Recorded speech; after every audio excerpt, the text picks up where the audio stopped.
Oke, bila Anda yang keluar, Anda bisa bergabung kembali mungkin karena pengaruh jaringan ya.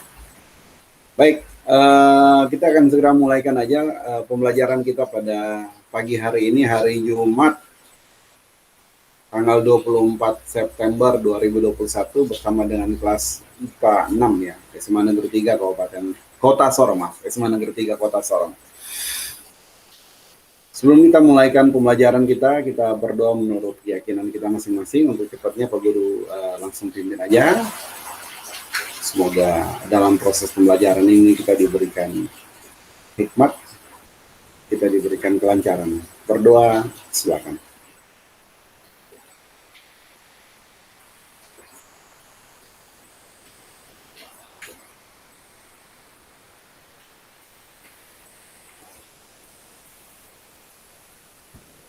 Sudah selesai? Oke, selama proses pembelajaran supaya barangkali Anda tidak mengalami gangguan, Anda boleh mematikan kameranya. Nanti pada saat akhirnya kalian boleh hidupkan.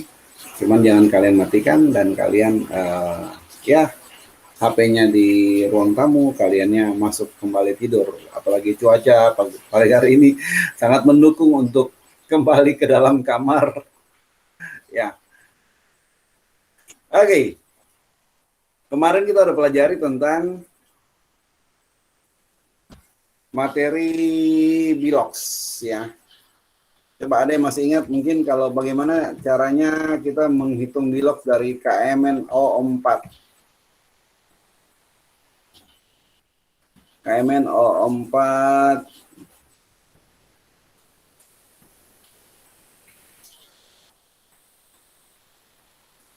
maaf Pak Guru belum berbagi layar ya, maaf. Lupa. Sorry, Pak Guru berbagi layar dulu supaya kalian bisa ngikut.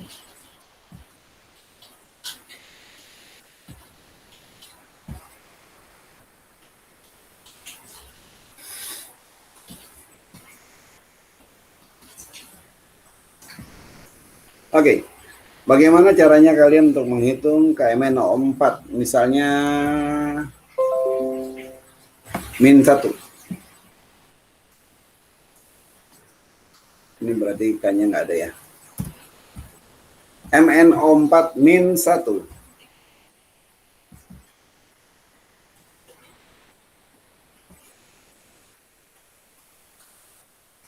Ya, supaya tambah besar.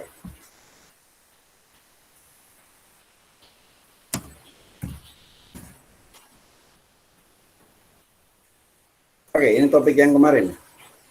Bagaimana caranya?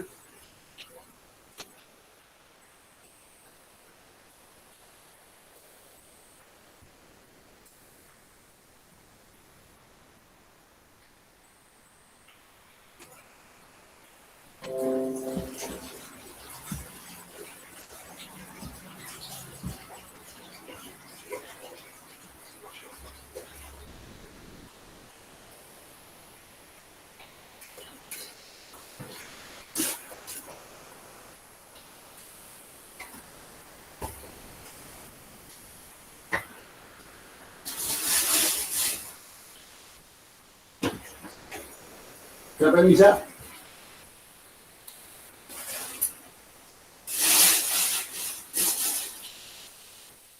Bagaimana menghitung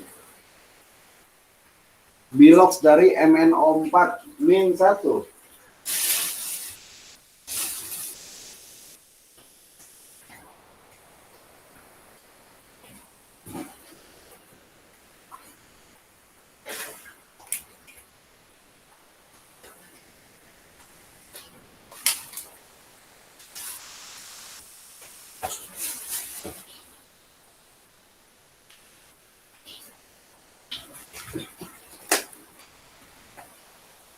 Ayo.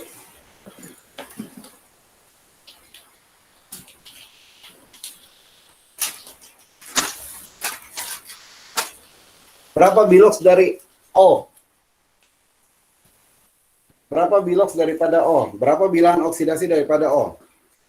-2. -2. Oke. Jadi kalau di MNO4- ini O itu Bilox daripada O untuk MnO4 jadinya berapa?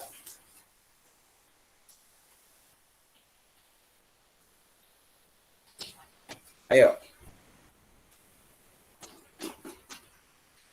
O-nya kan min 2. O-nya ada berapa atom O di situ?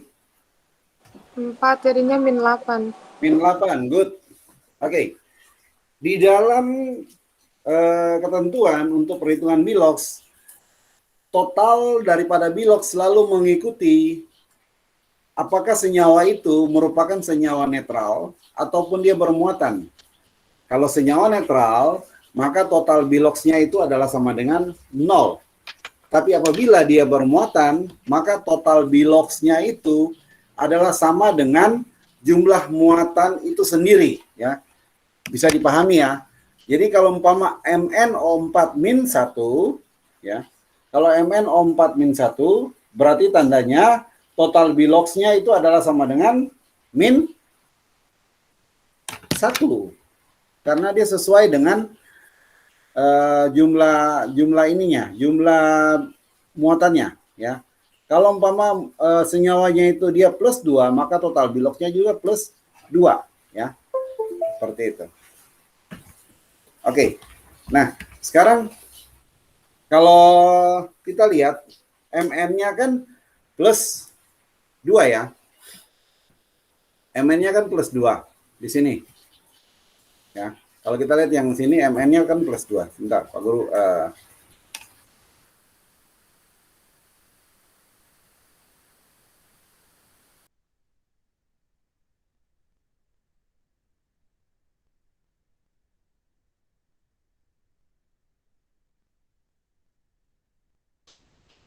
Mn-nya kan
Biloxnya adalah sama dengan karena dia muatannya min 1, berarti sama dengan min 1.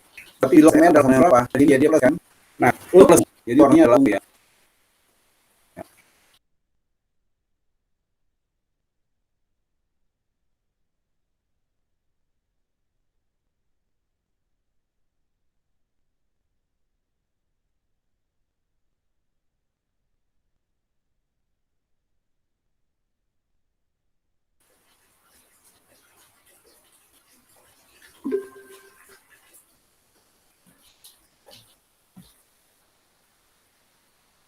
Ya, mohon maaf Pak Guru terpental keluar.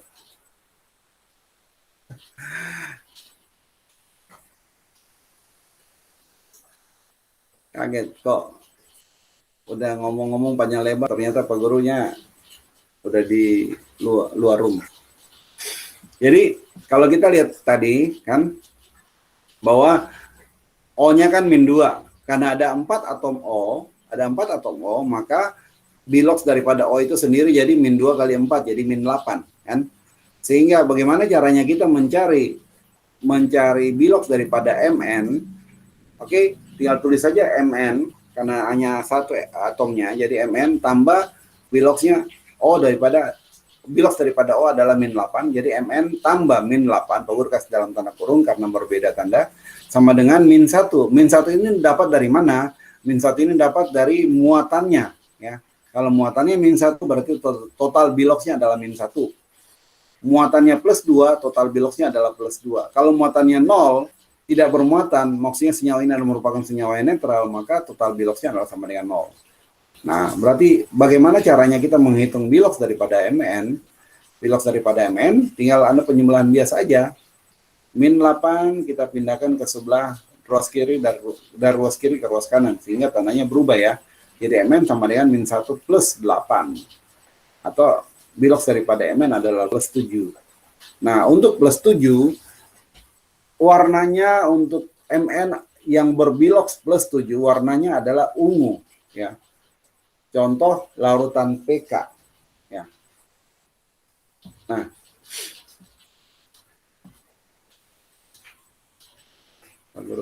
nah, sekarang kita perhatikan untuk praktikum nanti, ya.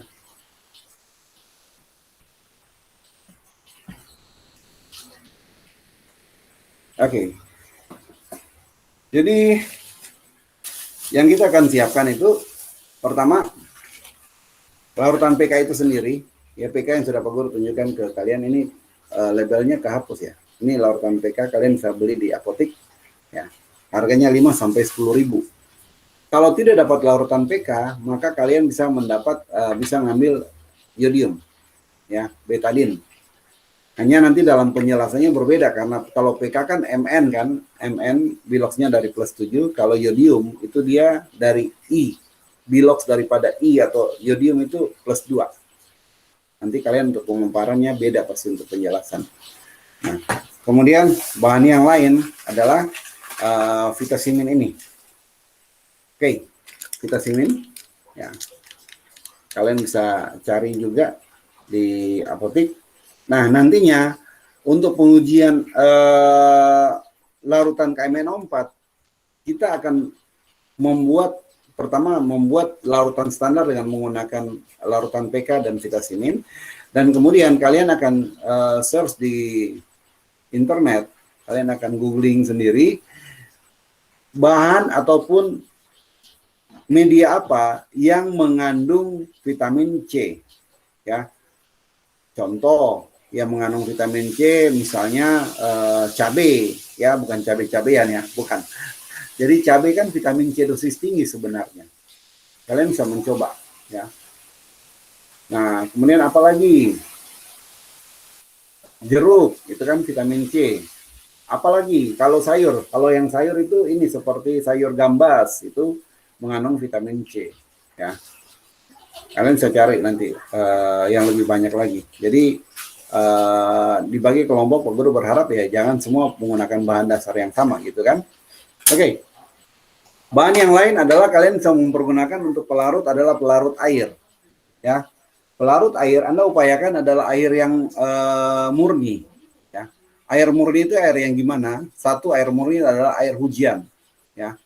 Kalau di kota-kota besar kita tidak bisa menggunakan air hujan karena udah terkontaminasi dengan asap pabrik, ya.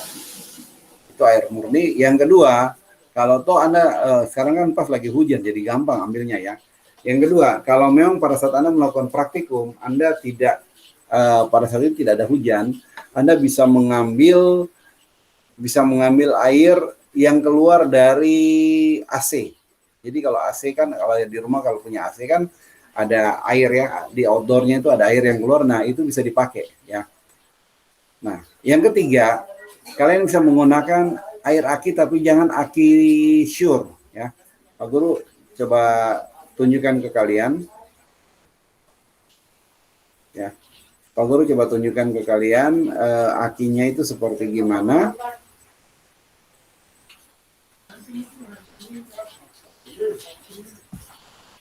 Jangan sampai salah ambil air aki, ya. Anda ambil air aki yang tutup botolnya berwarna merah, itu berbahaya karena itu mengandung H2SO4, ya. Dibilang air keras. Kalau kena di kulit, kulitnya bisa terkelupas.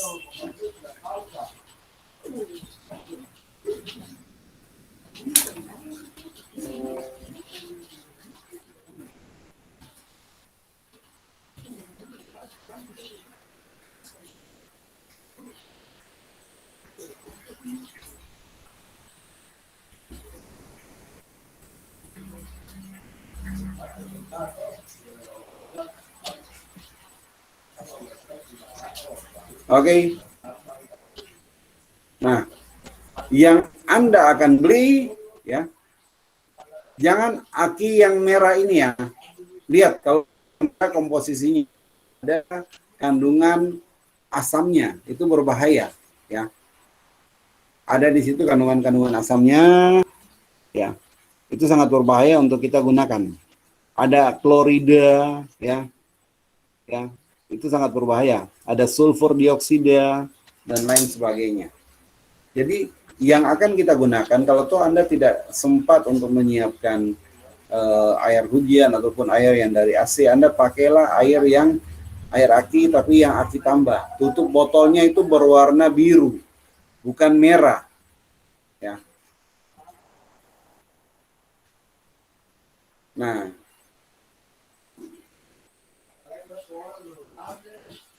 seperti ini, ya. Ini yang merah, ya. Yang merah berbahaya, jangan Anda beli. Nah, yang kita gunakan adalah yang biru. Nggak tahu kalau aki tambah, kalau yang air biru itu berapa harganya ya? Satu botol itu 10 ribuan mungkin. Walaupun sekarang mungkin orang sudah jarang menggunakan air aki karena kebanyakan aki di motor-motor sekarang adalah aki kering, bukan aki basah lagi ya. Jadi sekali lagi, air yang bisa kita gunakan adalah pertama air hujan, kedua air yang Anda ngambil dari tetesan air AC pada outdoornya, yang ketiga adalah air aki tambah.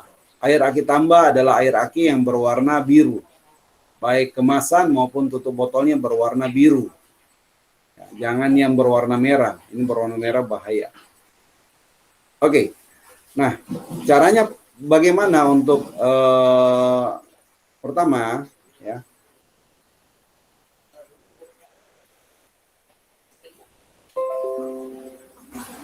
Oke. Pertama ngambil betadine atau KMN04. Pak Guru coba dulu dari KMN04 ya. Nah, masukkan ke dalam air ini, nggak perlu sampai full, setengahnya aja cukup. Kemudian dikasih juga sedikit, tidak perlu banyak-banyak ya. Tidak perlu banyak ya Anda taruh.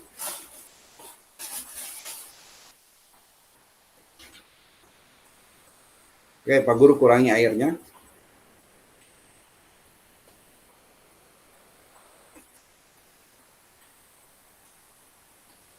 Sebentar, mau diarahkan kameranya supaya bisa pas.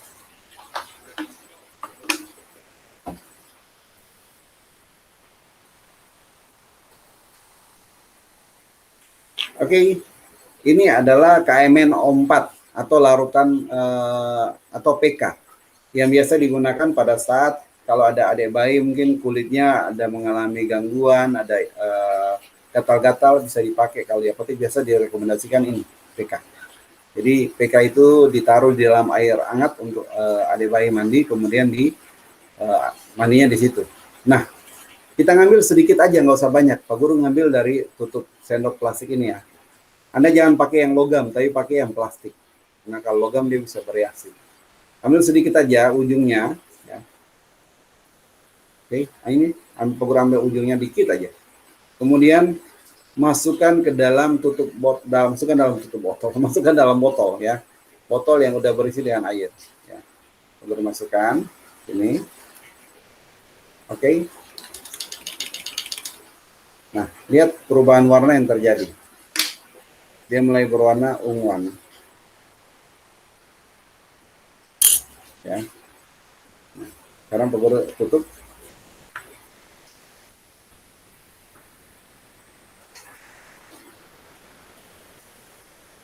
Sangat tutup kan. Pantas nggak mau. Nah, Pak Guru tutup. Oke.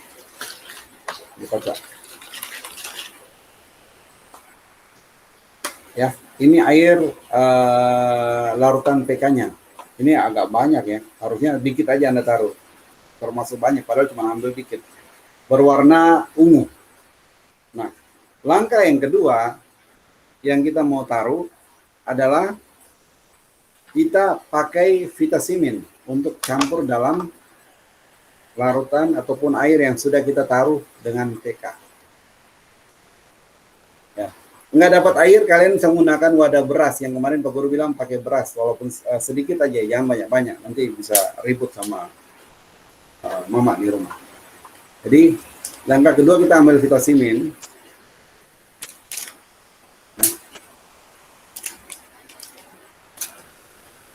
Oke, kita ini vitaminnya.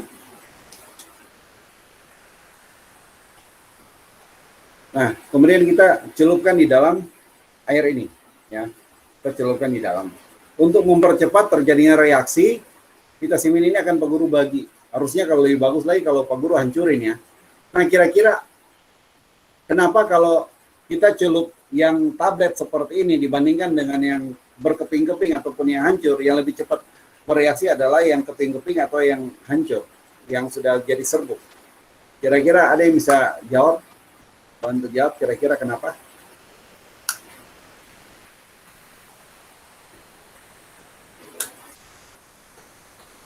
Ayo. Kenapa kalau dia berkeping-keping, dia lebih cepat larut, atau apalagi kalau dia dalam bentuk serbuk, dia lebih cepat larut ketimbang dia masih dalam bentuk satu tablet yang besar tadi. Ayo, hal itu berkaitan dengan ilmu kimia, topiknya tentang apa itu?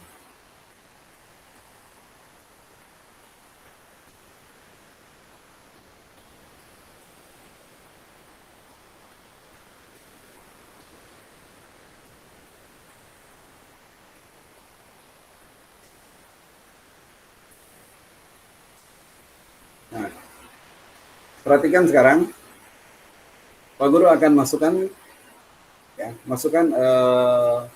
vitamin tadi ke dalam tutupnya ya, dalam botol. Ayo. Ada pecah-pecah seperti ini.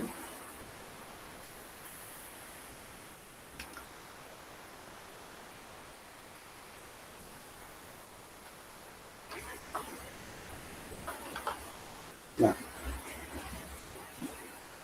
lihat warnanya. Lihat warnanya. Oke. Kemudian setelah itu kita enaknya kalau pakai botol yang kita udah tutup begini kan, kita bisa kocok. Kalau pakai gelas-gelas plastik, gelas-gelas plastik seperti ini, ya mau tidak mau kalian harus ngaduk ya. Pakai sendok plastik tadi. Oke, sekarang kita tinggal kocok aja. Kita lihat apa yang akan terjadi.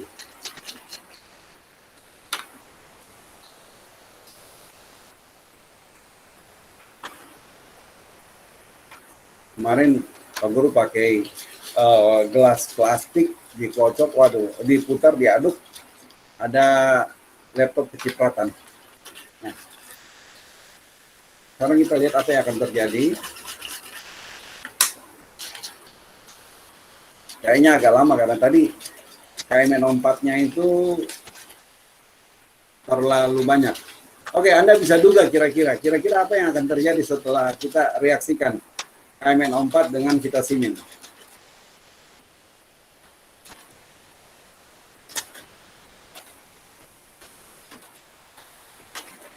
Ayo, Pak Guru.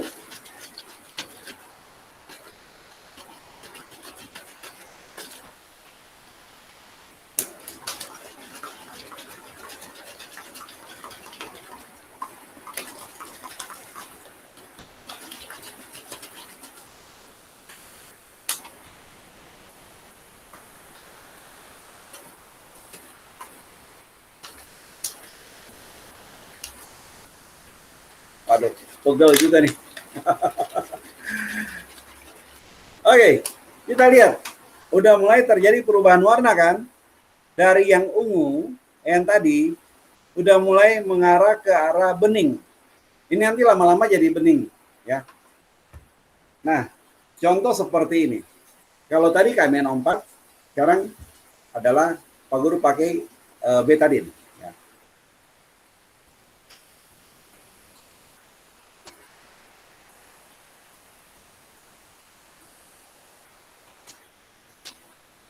Nah, ini betadine, ya.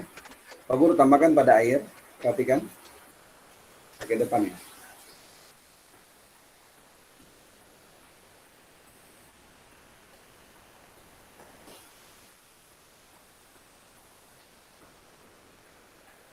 Oke.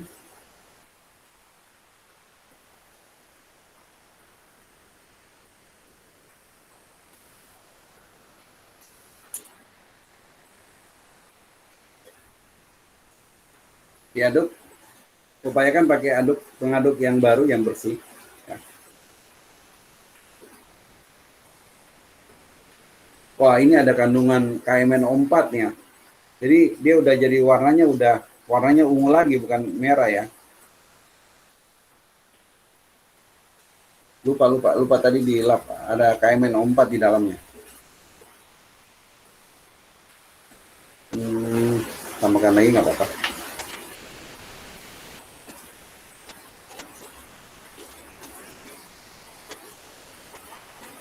Bentar ya. Nah, ini adalah air yang ditaruh dengan betadine. Nah, sekarang Pak Guru tambahkan dengan vitamin. Ya. Oke, Pak Guru aduk. Apa yang akan terjadi? Kalian perhatikan.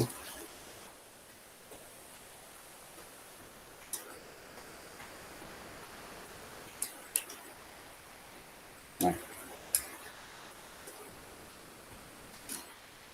airnya kembali menjadi bening. Ya. Otomatis berarti kenapa airnya bisa terjadi bening? Berarti kita bisa duga bahwa telah terjadi reaksi antara iodium dengan vitamin C tadi, ya. Sehingga terjadi perubahan bilox. Ya. Terjadi perubahan bilox yang ditandai indikatornya adalah apa? Indikatornya adalah terjadi perubahan warna. Dari warna betadine tadi yang berwarna kemerahan menjadi warna bening. Seperti ini juga, ini mulai arah bening ya, dia mulai bening. Nah, mengapa proses daripada KMNO4 untuk menjadi air yang bening lebih lama dibandingkan dengan iodium?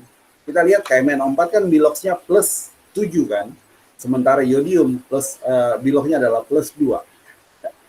Biloxnya Anda bisa lihat nanti di internet. Jadi lebih cepat bereaksi vitamin C untuk menjadi bening ketimbang yang ini.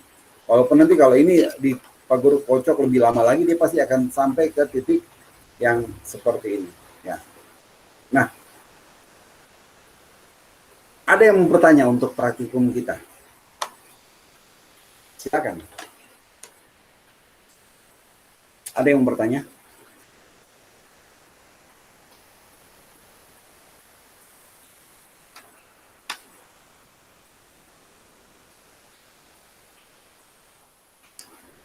Pak Guru singkirkan dulu. Iya, ada yang bertanya untuk praktikum kita pada pagi hari ini? Ini vitamin yang biasa ya. Pak Guru, dia punya apa? Kelompok itu per kelompok berapa orang, Pak Guru? Pak Guru sarankan kalau bisa kalian minimal 2 orang ya. Maksimal ya 5 ya. Jangan sampai 6 atau 7. Nanti kalian yang lain hanya 2 orang yang kerja, 3 orangnya main game.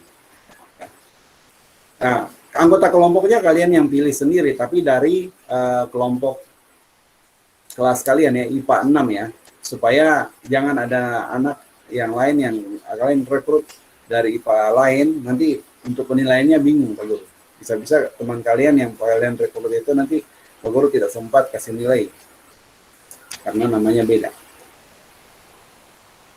Nah, kenapa minimal 2 orang supaya nantinya saat pembuatan laporan itu tidak sisa. Jadi nanti Pak Guru akan buat bagaimana caranya untuk sistematikanya. Kalian akan buat, kemudian laporannya itu akan kalian buat dalam bentuk hard copy. Jadi diketik dan kalian buat dalam laporan ya, laporan praktikum. Laporannya tidak perlu buat sampul yang bagus-bagus, Pak Guru nggak penting masalah sampul. Kalian udah print, udah buat, atau bahkan mungkin kalau tidak sempat barangkali di print, yang penting kalian tulis tangan. Kalian tulis tangan, kalian buat.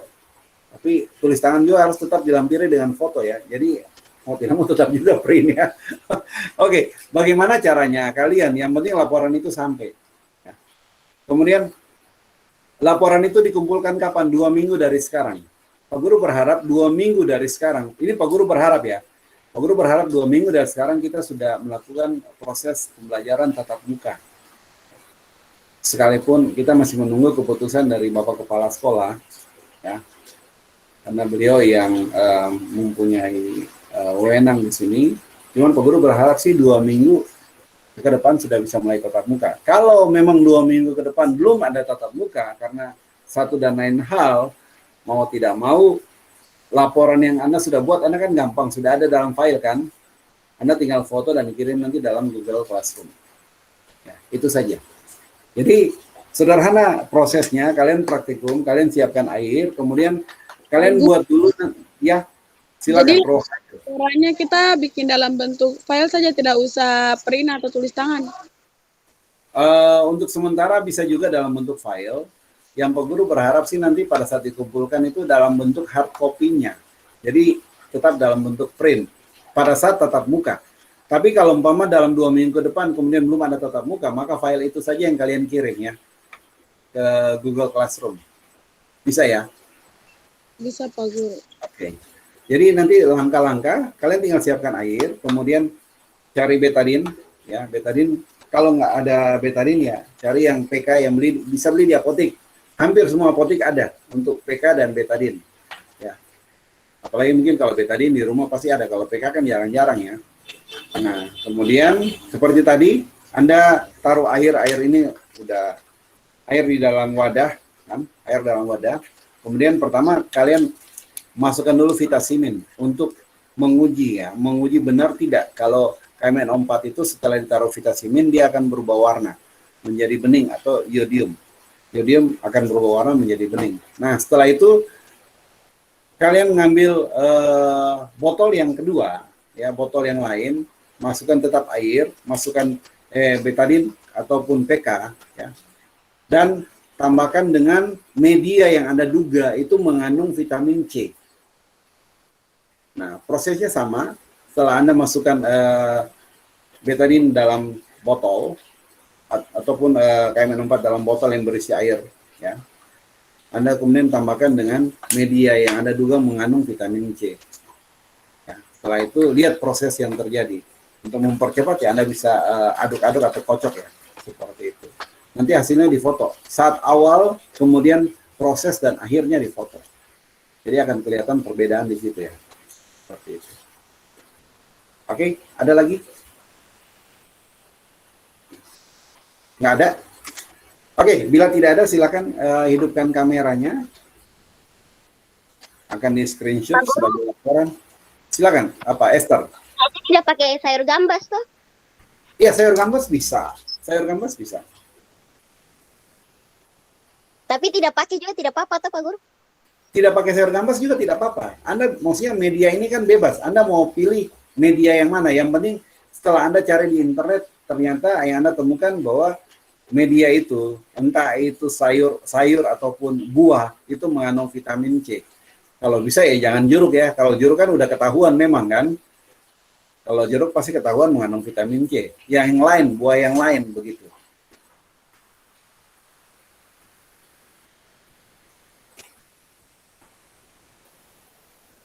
Oke. Silakan hidupkan kameranya.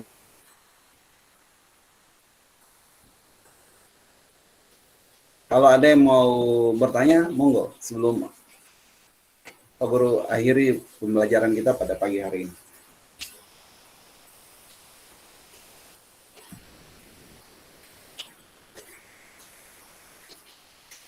Pak Guru. Siapa? Sorry, belum kelihatan. Oh, Kesia. Iya, Pak. Gimana Kesia? Kalau pakai misalnya tidak pakai vitamin C, pakai sayur gambas, itu tuh Vitamin C. dimasukin. Iya, vitamin C itu perlu dipakai. Vitamin C itu hanya untuk buat untuk larutan standarnya. Jadi pada saat Anda praktikum, saat Anda melakukan segala sesuatu, itu kan harus ada larut ataupun ada larutan standarnya atau bahan yang dijadikan sebagai patokan. Nah, yang dijadikan sebagai patokan itu adalah yang kita tahu bahwa dia mengandung vitamin C. Ya, seperti vitamin C yang seperti ini, VC. Ya. Kemarin ada yang tanya, Pak, gimana kan ada yang vitamin C yang tapi bukan warna kuning ya, ada yang warna kayak agak merah. Ya, enggak apa-apa. Bisa juga dipakai. Nah, itu yang dipakai untuk sebagai standarnya kita. Kita harus punya larutan standar, larutan baku sebelum kita menguji larutan ataupun media yang lain. Ya, nantinya Anda kalau Anda kuliah juga nanti akan melakukan seperti itu. Kita harus punya patokan sesuatu yang memang valid, baru kita mulai uji dengan bahan yang lain. Kira-kira sama tidak perubahannya sesuai dengan media baku yang Anda sudah gunakan. Ya. Bisa ya? Bisa Pak Guru. Oke, baik. Terima kasih, Kesia. Pak Oke, Guru, silakan hidupkan ya. Siapa lagi? ini Esther. video nggak bisa tidak Pak Guru? Tidak di video atau Pak Guru? Enggak, tidak di video. Tidak divideokan, tapi dalam bentuk foto aja ya. Kalau yang kemarin kan memang Pak Guru minta foto atau video yang pada saat batik itu kan. Nah, ini tidak divideokan, di foto aja. Oke Pak Guru. Oke, baik. Silakan. Belum semua hidupkan kameranya.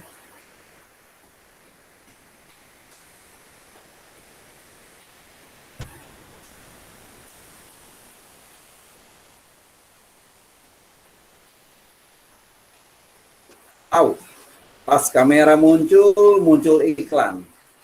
Ulang sekali lagi. Karena internet jadi iklannya masuk terus. Sorry. Oke, lagi.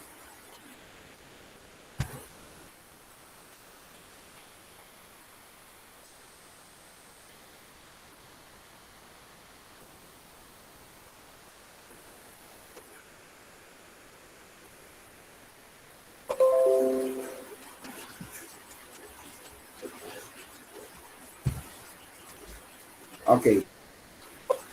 Jadi nanti kita akan jumpa minggu depannya lagi ya. Kemudian yang belum sempat lakukan absen silakan pada deskripsi grup WA itu udah Pak Guru cantumkan link untuk absennya ya. Kemarin ada yang sudah sampaikan, Pak, saya susah untuk masuk ke Google Classroom. Oke. Daripada nanti dia tidak bisa melakukan absen, ayo Pak Guru kasih linknya di deskripsi grup WA kalian. Kalian bisa lihat dari situ, langsung aja mulai absen dari situ ya. Silakan pilih nanti tulis nama dan pilih kelas. Kemudian pertemuan ini adalah pertemuan yang ke-8. Mengapa ke-8? Harusnya pertemuan yang ke-6 karena kegiatan pada saat kalian melakukan ujian pada hari Sabtu sore itu Pak Guru hitung sebagai satu pertemuan. Ya. Supaya persentase kehadiran kalian meningkat. Oke, itu aja dulu. Ya, sebelum Pak Guru akhiri, barangkali masih ada yang mau bertanya, silakan. Jelas semua ya? Salsabila? Jelas Pak Guru. Oke, terima kasih Aditya. Oke, baik, kalau begitu kita akan jumpa lagi untuk pertemuan yang minggu depannya. Salam buat keluarga di rumah dan tetap jaga kesehatan kalian ya. Jangan sampai pada saat kita mau masuk, yang Pak Guru belum tahu juga karena belum ada keputusan dari Bapak Kepala Sekolah. Pada saat kita akan masuk, nanti pasti akan disampaikan oleh wali kelas kalian ya. Saat kita akan masuk, justru kalian yang sakit nantinya ya. Tetap jaga kesehatan sekali lagi dan salam buat semua. See you next week. Thank you. Terima kasih Pak Guru. Pak Guru. Selamat pagi. Pak Guru, bye. Ya, bye.